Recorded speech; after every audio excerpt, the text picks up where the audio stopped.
Здравей! Ти си с факти и легенди на Варненче за римските терми.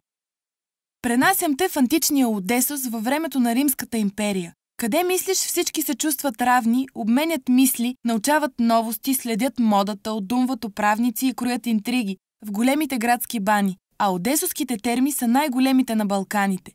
Изградени в края на II век от така наречения малък императорски тип с помещения за къпане, гимнастически салони, зали за срещи и почивки, обширен двор с колонади и магазини, те са важна част от социалния и икономическия живот на града чак до края на III век.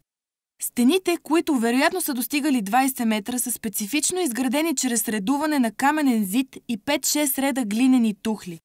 Огромно количество вода и дърва ежедневно било необходимо за баните, специална канализация отвеждала към морето използваната вече вода, а трудът на обслужващите бил убийствен. С настъпилата политическа и социална криза било невъзможно да се поддържа такова скъпо съоръжение и през IV век то вече било изоставено. Днес само можем да си представим как е протичал денят в баните. Казват, че жените плащали двойно повече, защото ползвали повече вода и по-дълго се задържали вътре.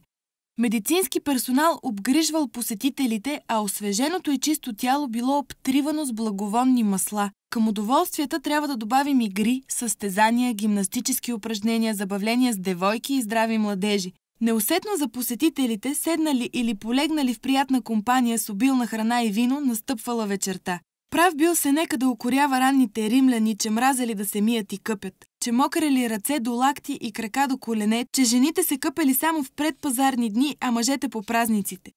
За щастие това бързо се променило с допира до елинската култура и обществените бани били издигнати в култ.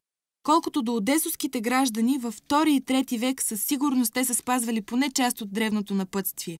Ходи на лов, къпи се много, забавлявай се и се смей. Това е животът.